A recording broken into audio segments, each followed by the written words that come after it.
네, 여러분 안녕하세요. 아나운서 주혜경입니다. 젊어서 고생은 사서도 한다라는 말 우리 참 많이 하죠. 들을 때는 참 울끈불끈했던 그 말이 지나고 보면 공감이 됩니다. 아마도 젊었을 때 겪은 실패의 쓴맛이 삶의 자양분이 되면서 그로 인해서 더 단단한 어른으로 성장시켜준다. 뭐 그런 뜻이 아닐까 싶은데요. 자, 여기 일찍이 인생의 혹독한 맛을 봤다는 분이 있습니다. 과연 어떤 사연을 갖고 이 자리에 함께해 주셨는지, 이 시간을 통해서 창업을 고민하는 여러분에게는 어떤 생생한 경험담과 조언을 나눠주실지도 기대해보죠. 대창업의 시대, 자녀의 창업에 투자하라. 학생 창업 인식 개선 프로그램 네 번째 시간 지금 바로 시작합니다. 네, 직장인이라면 누구나 가슴에 사직서 한 장쯤은 품고 살죠. 하지만 이 사직서를 실제로 쿨하게 던지긴 참 어렵단 말이에요. 그런데 여러분, 가슴에 품은 사직서를 당당히 던지고 멋지게 창업의 길로 뛰어든 분이 있다고 합니다. 그것도 무려 유명 증권사를 그만두고 말이죠. 자, 학생 창업 인식 개선 프로그램 네 번째 시간, 오늘의 청년 기업가분을 소개합니다. 주식회사 인텔리전트엠의 최중필 대표님 모셨습니다. 안녕하세요. 예, 안녕하세요. 네, 반갑습니다. 청취자분들께 본인 소개 좀 부탁드릴게요. 예, 안녕하세요. 저는 인텔리전트엠 주식회사 최중필 대표라고 하고요. 저희 회사는 컨텐츠를 기반으로 한 여러 사업을 영위하고 있는 그런 회사라고 일단 간략하게 얘기 드리겠습니다. 네, 얘기만 들어서는 뭐 하는 회사일까라는 생각 많이 드실 것 같은데 그 얘기는 조금 이따 나눠보도록 하고요. 일단은 소개 멘트에서 잠깐 말씀드렸는데 전 이게 너무 궁금해요. 증권사를 그만두고 창업을 하셨다고. 예, 이 얘기 조금 들어볼까요? 네. 원래 모든 사람들이 그렇겠지만 저도 대학교 시절에 어디 회사를 다닐까, 제 적성은 무엇일까에 대한 생각과 고민이 너무 많았고, 네. 그러던 중에 군대를 제대하고 나서 너무 친했던 친구들과 술만 마시는 나날들만 보냈었거든요. 근데 그러다가 제가 되게 하찮게 여겼던, 이렇게 얘기하기는 좀 그렇지만 되게 낮게 생각했던 선배가 너무 멋있는 외제차를 갑자기 타고 온 거예요. 그래서 이 선배는 도대체 어떤 일을 하고 어떤 사람이길래 이렇게 좋은 차를 타고 다닐까라는 생각과 고민이 너무 많았고, 네. 네, 얘기를 들어보니까 그 선배가 증권사를 다닌다고 하더라고요. 그래서 저는 사실 너무 속물적인 생각으로 저런 증권사를 다니면 저렇게 좋은 외제차를 탈 수가 있겠구나. 딱 그거 하나만 생각을 염두에 두고 그때부터 그냥 오직 나는 무조건 증권사에 가야겠다 라는 생각만 했었죠. 네. 일단은 뭐 오랜만에 만난 선배의 모습이 너무나 뭐 네. 흔히 말하는 워너비? 네, 맞습니다. 네. 그런 모습이었고 그래서 나도 증권사를 들어가자. 그럼 증권사 취직하신 후에 막상 가보니까 어떠셨어요? 가보니까 제가 사실 동기들이랑 되게 그런 얘기를 많이 했어요. 저기 선배들의 눈을 보면 너무 동태눈 같다. 왜 사람들이 이렇게 생기가 없어 보일까? 이렇게 좋은 회사를 다니는데 이렇게 생기가 없는 사람들이 왜 이렇게 많을까? 그런 생각이 많았었는데, 저도 한 4년 차 정도 일을 해보니까 제가 딱 그렇게 얘기했던 동태눈이 되더라고요. 그냥 증권사라고 해서 정말 돈을 많이 벌고, 그리고 상대적으로 시간이 되게 자유롭고 여유로울 줄 알았는데, 막상 일을 해보니까 너무 야근의 연속이고, 매번 주말 출근을 해야 되고, 그냥 제 개인적인 일상생활이 없이 너무 일에 찌드는 과정들이 너무 많아서, 네. 네.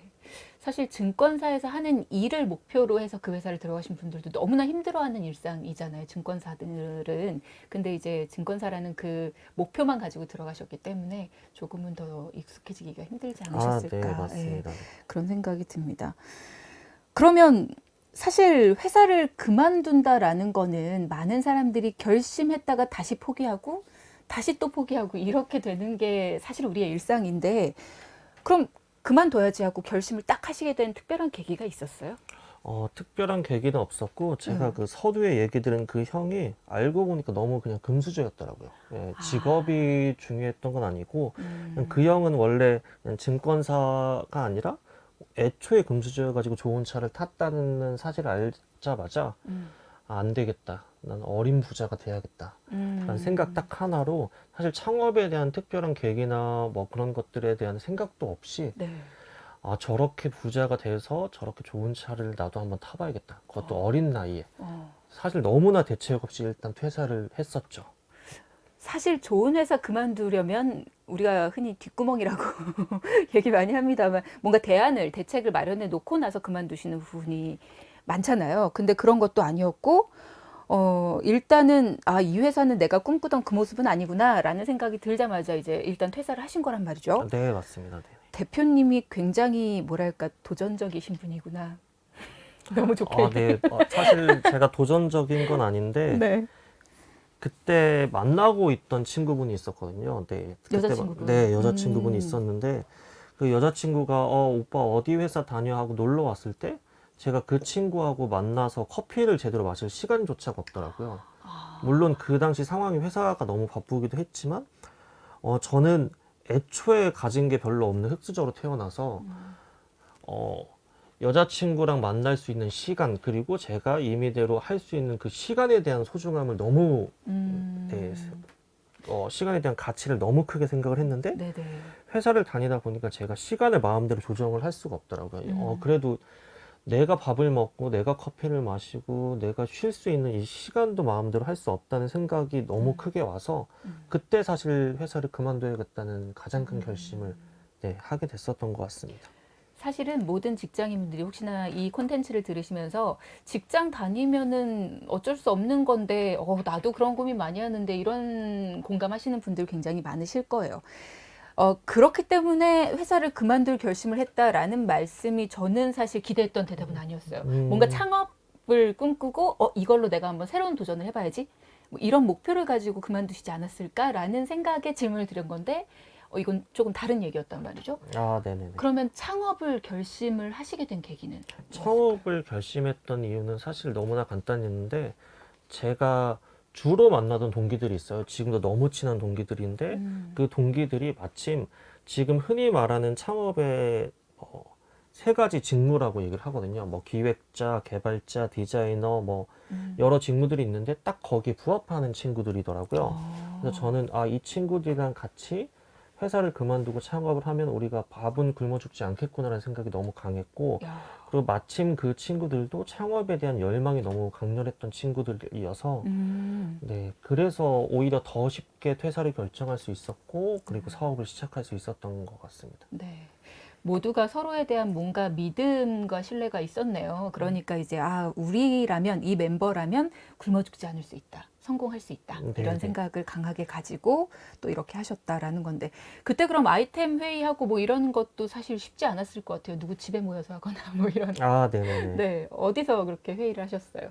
아, 네. 저희가 원래는 처음부터 사무실을 얻고 뭐 창업에 대한 아이템이 뭐 정해지고 그런 게 아니라 그냥 일단 무작정 다들 퇴사를 했어요. 무작정 다들 같은 시기에 퇴사를 했고, 저는 그 당시에 증권사 인사팀에 있었고, 다른 분은 이제 개발팀이랑 마케팅 직군에 있었는데, 셋 다 그냥 아무 대책도 없이 퇴사를 하니까 시간이 상대적으로 너무 많이 남고, 그렇죠. 그래서 막 셋이서 여행도 좀 자주 다니고, 한 달에서 두 달 정도는 그런 시기를 엄청 많이 보냈던 것 같아요. 그냥 아무렇지 않게 그냥 놀고 먹는 시기.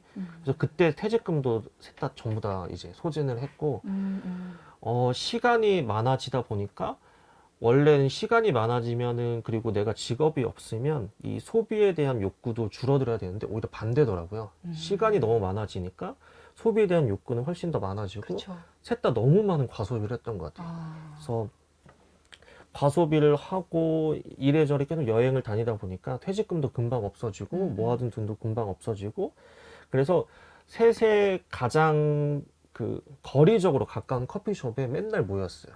일단 뭐 저희가 어떤 사업을 해야 되는지에 대한 생각도 없이 일단 퇴사를 했기 때문에 네네. 그 커피숍에 매번 모여서 커피를 먹고 회의를 하고, 그리고 또 다시 점심을 먹고 똑같은 커피숍에 다시 와서 회의를 하다 보니까 사실 그 카페 사장님한테 너무 죄송하지만 나중에는 그 커피값도 부담이 되더라고요. 그렇죠. 세 명이서 같이 매번 같은 커피를 마셔야 되니까, 그래서 정말 나중에는 한 번 마셨던 빈 커피잔을 들고 그냥 앉았어요. 또 사실 하루에 2번씩 가고 그러면 네. 아까 가져갔던 커피잔 다시 가져가고 그쵸. 될 수도 있죠. 예. 그래서 거기가 이제 오픈 시간이 10시였는데 10시에 열어서 10시에 닫는 그런 커피숍이었는데 저희가 아침 10시에 가자마자 그 커피를 하나 시키고 같은 커피잔을 계속 왔다 갔다 하면서 중간에 점심도 먹고 저녁도 먹고 그렇게 3개월 정도 시간을 보냈었죠. 카페 사장님은 그런 사실을 모르셨겠죠? 전혀 모르셨을 거고, 정확히는 인천 구월동에는 개인 카페숍인데, 네. 진짜 너무 죄송하다고 얘기를. 저희가 늘 우스갯소리를 하는 말이, 네. 진짜 돈 많이 벌면 여기 카페 사장님한테 커피 100잔 정도를 우리가 그냥 사야겠다. 와. 너무 죄송하신 분이다. 이런 얘기를 많이 하고는 했었죠. 네. 그러니까 그때 정말 어려운 시기에 도움을 받았던 장소 제공을 해주셨던 사장님이신 거네요. 네네네. 저는 아셨을 거라고 봐요. 아마 아셨을 거예요. 네, 그죠? 아마 아셨을 건데, 저분들이, 저 친구들이, 이렇게 와서 뭐 그냥 막 수다 떨고 이러는 게 아니라 뭔가 새로운 거를 위한 도전을 위해서 의논하고 뭐 이런 모습들이 너무 예뻐 보이고, 잘 네네네. 됐으면 좋겠다. 이런 네네. 생각에 봐주시자는, 그죠, 사장님? 저 진짜 너무 죄송합니다. 아니죠. 예. 지금 모습을 또 만들어주신 분 중에 한 분이시긴 한데. 자, 그럼 그렇게 세 친구가 매일매일 머리를 맞대고 고민을 해서 창업 아이템을 결국은 찾아냈어요. 어떤 거였나요? 그 당시에는 지금으로는 너무 유명해졌지만 배달의 민족이 아예 초창기였어요. 배달의 민족과 그리고 뭐 직방 그리고 다방 그리고 뭐 여러 플랫폼들이 한참 떠오르고 있던 그런 시기여서 사실 플랫폼이 그냥 한국말로 너무 쉽게 직역하면 정류장이잖아요. 그렇죠. 그러니까 이 정류장 사업을 한번 해봐야겠다. 우리가 음. 사람들이 머물 수 있는 그런 사업을 해봐야겠다고 생각을 했었는데 원래 제일 처음에 아이템은 자동차였어요. 자동차가 너무 큰 이제 레몬 마켓이기도 하고, 그러니까 흔히 말하는 정보의 비대칭성이 너무 큰 시장이기도 하고, 맞아요. 그래서 우리는 중고 자동차 시장을 한번 해볼까라는 생각이 있었는데 사실 거기는 이미 너무 큰 시장 강자들이 많더라고요. 그래서 그럼 이렇게 중고 자동차하고 비슷한 레몬 마켓이 어디 있을까라는 생각을 계속 하니까 우리가 아무렇지 않게 거의 100만 원 넘게 사는 이 휴대폰, 이 휴대폰을 내가 사고 팔고 하는 이 시장 자체가 있을까? 그럼 여기도 너무 큰 레몬 마켓이겠다. 내가 100만 원 주고 핸드폰을 사지만 핸드폰을 팔 때는 그냥 그 대리점에 반납을 하는 이 행태, 이 맞아요. 행동을 한번 바꿔볼 수 있지 않을까라는 생각으로 저희가 중고 휴대폰을 거래하는 플랫폼을 만들어 봐야겠다. 이렇게 결정을 했었죠. 사실 이 말씀에 굉장히 공감하는 게 저희 오빠가 흔히 말하는 폰테크라고 하죠. 이 휴대폰, 중고 휴대폰을 막 바꿔가면서 계속 새 폰을 써요. 근데 저보다 훨씬 더 이득을 잘 보고 있거든요. 근데 저는 이런 걸 잘 몰라서 항상 휴대전화가 이렇게 망가질 때까지 쓰고 결국은 그걸로 이렇게 반납하면서 한 10만 원, 5만 원 뭐 이렇게 돌려받고 이런 식으로 하는데 이런 것들을 또 전문적으로 정리해주는 그런 플랫폼이 있다면 많은 도움이 됐을 것 같습니다. 이렇게 만들게 된 회사가 주식회사 선의의 경쟁. 네, 맞습니다. 네. 근데 이 아시는 분들이 있을지 모르겠지만 중고 휴대폰 중개 서비스 어플인 셀폰 개시한 지 100일 만에 다운로드를 10만 이상을 하셨어요. 굉장한 성공인데 이 정도면 그렇죠? 그럼 네. 초기에는 뭐 많은 분들이 막 투자도 제안하고 너네 진짜 성공했다 뭐 이렇게 격려도 해주시고 그랬을 것 같은데 어땠어요 초기에? 초기에 사실 저희도 반신반의했던 게 휴대폰 중개 서비스 하나만으로 사업을 할 수 있을까라는 생각도 사실 너무 많았고 그리고 그 당시에는 그냥 휴대폰을 반납을 하지 이거를 왜 팔겠느냐라는 되게 의구심도 많이 받았었어요. 근데 저희가 이거를 시작했던 가장 큰 계기가 이제 지금 아나운서님께서 말씀해 주신 것처럼 휴대폰으로 돈을 버는 친구가 마침 저희 이제 창업 멤버에 있었고 그러니까 동일한 아이폰 지금 나온 게 13인데 아이폰 13을 어떤 대리점에 파느냐에 따라서 한 2, 30만 원의 가격 차이가 나거든요. 그래서 그거를 한번 잘 해볼 수 있겠다는 생각이 있었고 그래서 이 서비스를 시작을 하고 나서 저희도 예상하지 못하게 사실 반응이 너무 좋았어요. 그러니까 휴대폰의 교체 주기가 대략적으로 2년인데 그러니까 저희 서비스는 2년에 한 번 정도밖에 안 쓰는 그런 서비스거든요. 휴대폰을 바꿀 때 한 번 정도밖에 안 쓰는 서비스라고 생각을 했는데 생각보다 여기에 대한 니즈가 되게 많더라고요. 그러니까 본인이 휴대폰을 바꾼 거 말고도 자기의 주변 지인이라든지 아니면은 흔히 말하는 안 팔고 있는 장롱폰에 대한 그러니까 장롱에 가만히 있는 거죠. 이 휴대폰을 어딘가에서 팔면 5만 원에서 10만 원 정도 받을 수 있는데 그런 니즈가 좀 있어서 생각하지도 못하게 100일 만에 10만 다운로드가 먼저 발생이 됐고 네. 그래서 사업을 시작하고 한 2개월 정도 뒤에 바로 기관에서 그 흔히 말하는 벤처 캐피탈에서 처음에 투자를 받았어요. 그러니까 법인을 원래 처음부터 세운 게 아니라 제 개인 명의랑 개인 사업자로 시작을 했는데 이게 이 어플에 대한 반응이 생각보다 너무 좋아서 그 기관 투자자에서 투자를 받고 이 당시에는 그 나갔던 창업 대회에서 전부 다 수상을 했던 것 같아요. 네, 그 가장 유명했던 거는 이제 창업진흥원에서 하는 대한민국 창업리그라는 게 있거든요. 그게 지역 예선을 하고 지역에서 1등한 팀끼리 다시 붙어가지고 전국 예선을 하고 막 와. 그런 과정이었는데 전국 최고 뽑는 거네요. 네, 저희가 서울 지역에서 1등을 하고 그리고 전국에서는 사실 그 안에는 못 들었는데 10등 정도 했어요. 그 올라온 대단한 팀들끼리 거예요. 해서 그게 2015년이었고 그리고 SK 플래닛 해서 하는 대부분의 경진 대회들이 너무 많거든요. SK 자체적으로 하는 프로그램들이 너무 많은데 거기에 나가서 다 우승을 했던 것 같아요. 네, 그래서 그 당시에는 사업 쪽 말고 상금으로 일단 한 1년 정도 회사를 운영할 수 있을 만큼 네, 상을 받았었죠. 상금이 물론 굉장히 많이 나오는 곳도 있지만 사실 상금보다는 명예 네. 위주인 곳들도 많거든요. 네네. 근데 지금 상금만으로도 1년 정도는 운영할 수 있는 정도였다라고 하시면 진짜 많이 수상을 하신 거거든요. 그러면 네. 수상도 이렇게 많이 하고 또 투자 제안도 받고 뭐 이러시면 지금까지도 이 선의의 경쟁을 쭉 운영하시는 분이셔야 되는데 사실 제가 아까 소개를 드릴 때도 그렇고 본인 인사하실 때도 그렇고 인텔리전트엠이라는 회사를 말씀을 하셨어요. 아니 그러면 이 사업은 어떻게 된 건가요, 운영이? 네. 이 사업은 정확히 4년 정도 운영을 하고, 그러니까 2015년에 해서 한 2019년 초니까, 네, 네. 그때 폐업을 했고요. 이게 폐업을 할 수밖에 없었던 건, 뭐 뒤에 이제 더 얘기를 드리겠지만, 사실 창업은 시작점은 너무 쉬워요. 그냥 회사 만들면 되니까. 근데 이 회사를 가지고 내가 어떤 유의미한 수익을 발생하는 건 너무 힘들더라고요. 그러니까 이게 플랫폼 서비스다 보니까 저희 회사가 운영이 되고 계속 잘 돌아가기 위해선 어느 집단으로부터 어쨌든 일정한 수익을 발생시켜야 그렇죠. 되는데 그 수익을 발생시키는 게 너무 쉽지가 않더라고요. 그러니까 저희가 삼았던 이 중고폰을 전문적으로 취급하는 업체가 전국에 그 당시에 1,400개 정도가 있었는데 저희가 1,400개에서 다 미팅을 해서 100개 정도의 업체를 입점시켰어요. 이 100개를 입점시키고 이분들에게 중간에 중개 수수료를 받기 시작했는데 네네.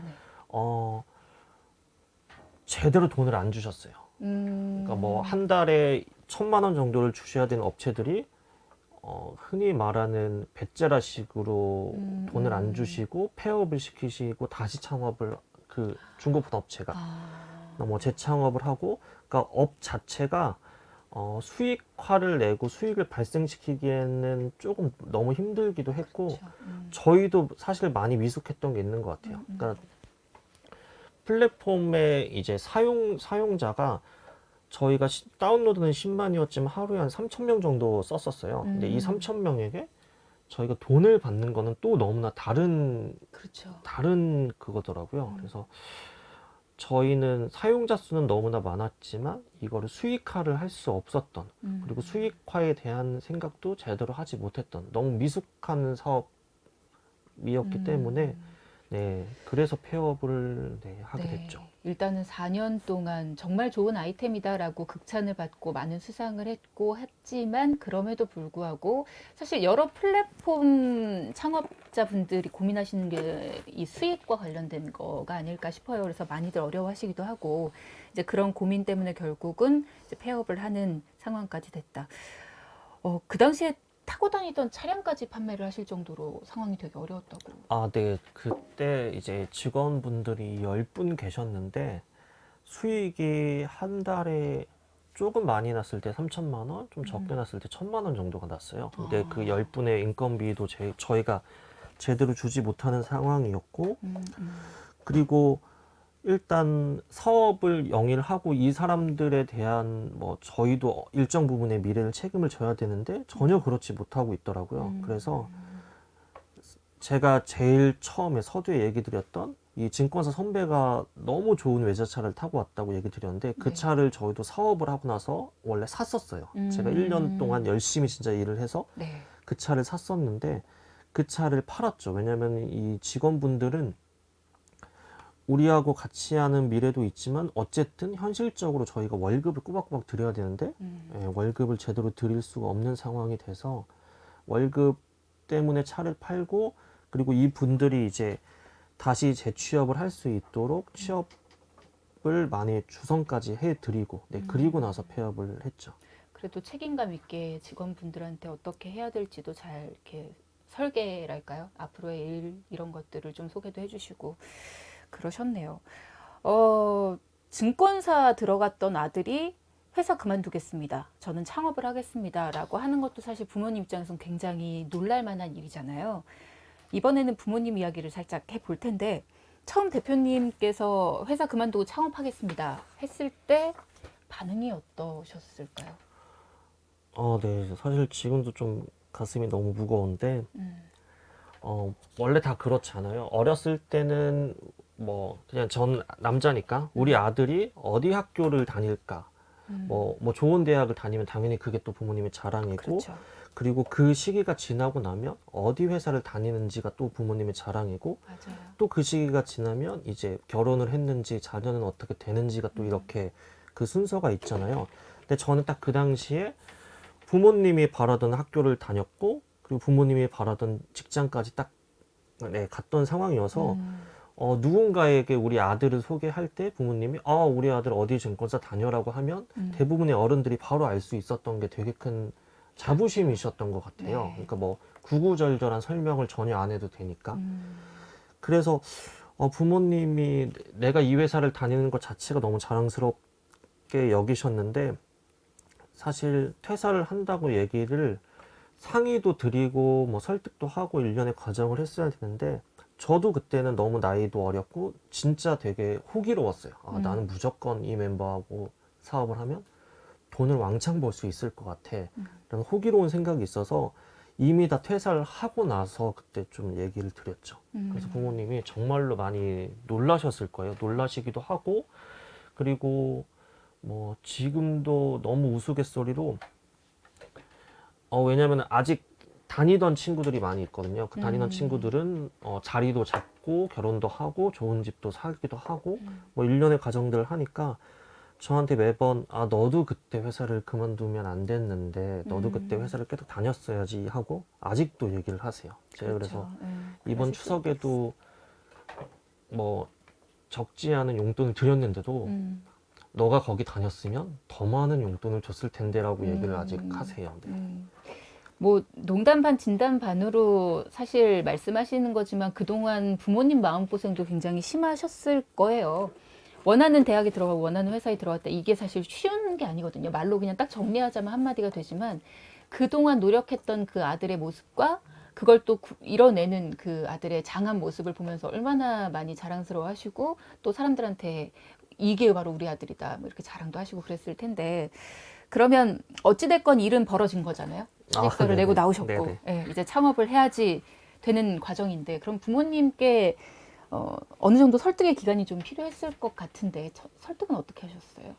사실 설득을 했어야 되는데 저도 너무 무책임하게 통보를 드렸고 통보를 드리면서 너무 죄송스러우니까 저희가 그 앞서 얘기 드렸듯이 되게 여러 창업 경쟁대회도 나가고 여러 뭐 그런 것들을 참여를 했는데 거기서 제일 처음에 받은 상금을 다 드렸어요. 그게 뭐 상금이 엄청 크지는 않았는데 한 2천만 원 내외였던 것 같아요. 근데 그 상금을 법인으로 사실 받았어야 되는데 제가 어떻게 하다 보니까 초기 자본금을 제가 냈으니까 제가 개인으로 받아서 그거를 전부 다 부모님한테 드렸어요. 저는 이렇게 열심히 뭘 하고 있고 그래서 이런 데서 상금을 받았다. 그리고 이때는 저도 대외적인 인터뷰를 정말 많이 하려고 했어요. 그러니까 뭐 회사의 홍보도 있었지만 신문이나 그 포털 사이트에 제 이름을 쳤을 때 무엇인가 유의미하게 나올 수 있게 그래야 부모님이 훨씬 안심을 하실 수 있을 테니까. 네. 그래서 이 당시에는 진짜 좀 그런 과정이 있었던 것 같아요. 그러니까 너무 죄송스럽게 통보를 드려서 그래도 열심히 살고 있습니다라고 좀 보여드리는 것들이 좀 많았죠. 네. 네. 얘기를 나누다 보니까 굉장히 효자세요. 사실 이렇게 막 뭔가 통보로 했는데 뭐가 효자예요? 뭐 이럴 수 있지만 그게 아니라 내 인생을 걸어가면서 항상 부모님께서 내 인생을 응원해 주실 수 있도록 안심하실 수 있도록 계속 무언가를 생각하고 배려하고 그렇게 하려고 노력하고 이런다는 게 사실 저도 자녀지만 쉽지가 않거든요. 네. 그러니까 진짜 효자이신 것 같은데 그 당시에 상금 딱 드렸을 때 어머니 반응은 어떠셨어요? 제일 처음에는 일단 너무 크게 우셨고, 이게 프로그램이 학생 창업 인식 개선이니까 제가 사실 저희 아버님이 엄청 어렸을 때 돌아가셨어요. 뭐 지금은 재혼을 하셔가지고 그렇지만, 그래서 어머님에 대한 생각이 저도 사실 되게 각별하고, 이분을 좀 실망시키지 않거나 이분에 대해서 걱정을 안 시켜야 된다는 생각이 되게 많은 사람이었거든요. 네. 네. 효자시네요.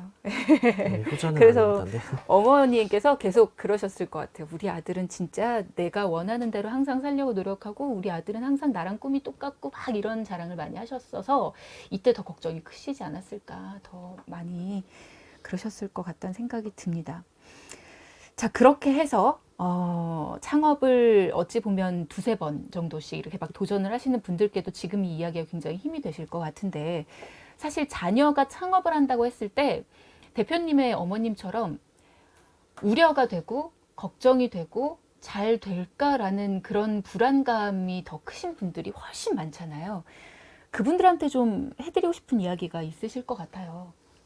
우선 저도 제 아이가 창업을 한다고 하면 일단은 말릴 것 같아요. 그 과정들이 너무나 힘들 테니까 일단은 말릴 텐데, 사실 저도 회사 생활을 빼고 창업한 지 이제 6년 차, 7년 차밖에 안 됐거든요. 저도 아직 꼬꼬마인데 이 꼬꼬마 기간 동안 회사를 다녔을 때보다 배울 수 있었던 점이 너무 많은 것 같아요. 그러니까 창업은 사실 내가 스스로 결정을 하고 이 과정에 대한 검증도 스스로 할 수 있는, 어떻게 보면은 회사 생활에서 배울 수 없는 일련의 책임감과 과정들을 너무나 빠르게 배울 수 있는 일이라고 생각을 해서 저는 사실 어린 나이에 창업을 하는 건 완전 적극 장려하는 편이거든요.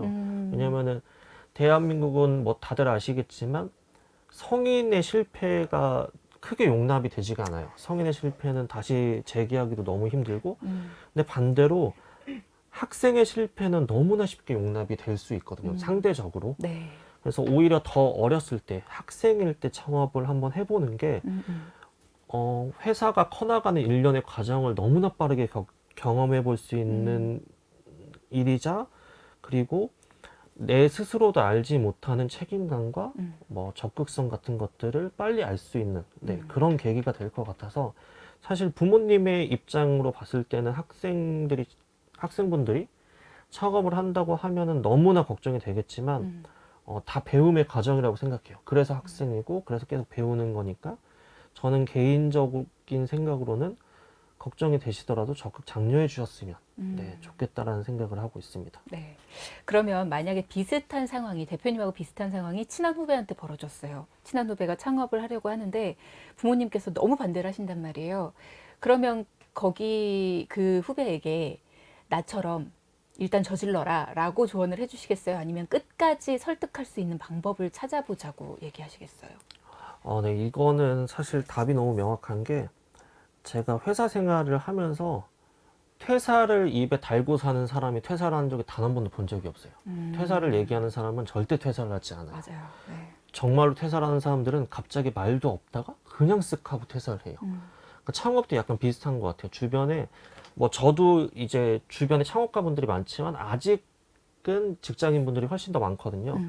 근데 그 사람들이 늘, 나 너무 좋은 아이템 있어. 나 창업할 거야 라고 얘기를 저한테 되게 많이 하고, 어쨌든 제가 먼저 시작을 했으니까 저한테 여러 가지 것들을 묻는데, 그 여지껏 만났던 모든 사람들이 창업을 하질 않았어요. 다 회사를 열심히 다니고 있고, 이것도 약간 비슷한 것 같은데, 창업은 사실 그냥 일단 저질러야 돼요. 퇴사하고 똑같은데 일단 저질러야지 거기에 대한 책임감도 생기고 그리고 사실 설득보다는 용서가 너무 쉬워요. 설득의 과정은 너무나 힘이 들고 그리고 설득은 나에 대해서도 너무 명확해야 되지만 타인에 대해서도 너무 명확한 논리를 가지고 있어야 되니까 네. 사실 설득보다는 용서가 쉬우니까 일단 저지르는 게 어머님은 이 대답에 대해서 뭐라고 하실 것 같으세요? 제가 그렇게 효자가 아니라서 사실 네. 지금 어머님은 비방용 용어를 먼저 얘기를 하실 것 같고 저한테 날구지하네라고 얘기를 하실 것 같아요. 그게 뭐예요? 날구지한다 뭐 날구지한다. 네, 되게 그냥 뭐 까분다 요런 느낌인데 저희 어머님 되게 즐겨 쓰세요. 제가 뭘 할 때마다 날구지하네 막 매번 이렇게 얘기를 하시는데 즉 대표님께 까불고 있네 이렇게 네, 말씀하실 것 그렇죠. 같다. 늘 까분다고. 제가 그래서 음. 처음 창업했을 때도 뭐 상금도 드리고 뭐 뉴스 기사 같은 것도 출력해다 드리고 이렇게 보여드릴 때마다 까불고 있다라고 늘 얘기를 많이 하시죠. 네. 그러면서도 얼마나 뿌듯하셨겠어요. 창업 도전한다고 상 받을 수 있는 거 아니고 뉴스 기사 뭐 아무나 나나요? 그래도 우리 아들이 역시 우리 아들이네라는 생각은 많이 하셨겠지만 혹시나 하는 마음에 계속해서 이렇게 옆에서 채찍질도 하시고 이렇게 까분다 그러면서 이렇게 자꾸 자만하지 않도록 옆에서 도와주신 게 아닐까라는 생각이 들어요. 사실 첫 사업에서 이렇게 성공을 하신 게 아니잖아요. 처음에 창업을 해서 실패 경험을 맛봤는데 그 뒤에 또다시 창업을 한다라는 것도 사실 어려운 일이잖아요. 근데 그럴 수 있었던 이유가 있을까요? 사실 첫 회사가 망하고 다른 회사에 한번 들어갔어요.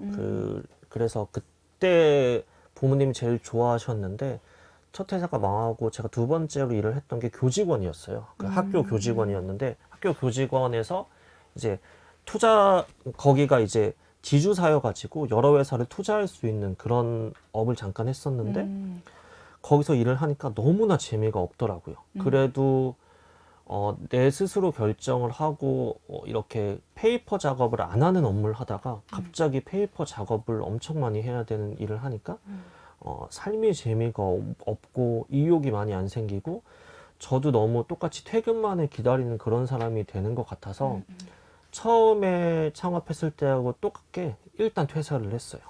네. 그랬군요. 적성에 안 맞을 때 그거를 그냥 꾸역꾸역 견뎌내는 사람들도 있지만 나는 빨리 새롭게 뭔가를 시작해서 내가 즐길 수 있는 일을 해야겠다라고 결심을 하시는 스타일이신 것 같습니다. 얘기를 듣다 보니까 내공도 굉장히 강하신 것 같고 뭐 아까는 도전 의식이 많은 건 아니에요라고 하셨지만 뭔가를 도전해야지라는 생각만 하지 남들은 실행에 옮기긴 쉽지 않거든요. 근데 그런 것들이 너무나 멋져 보이십니다. 아직 궁금한 점이 너무 많은데요. 벌써 1부를 마무리할 시간이 됐습니다. 자, 최중필 대표님 모시고 이야기 나눠보고 있는데요. 우여곡절 창업 스토리 1부는 여기서 마무리를 하고 2부에서는 인텔리전트엠, 지금 운영하고 계신 회사예요. 이 회사는 어떤 회사인지 그리고 다시 교직원으로 들어갔지만 그럼에도 불구하고 나와서 다시 창업을 꿈꾸고 지금 이 자리에서 후배들에게 조언을 해줄 수 있게 만들어줬던 이 회사에 대한 이야기도 다시 한번 나눠보도록 하겠습니다. 여러분 잠시만 기다려주세요.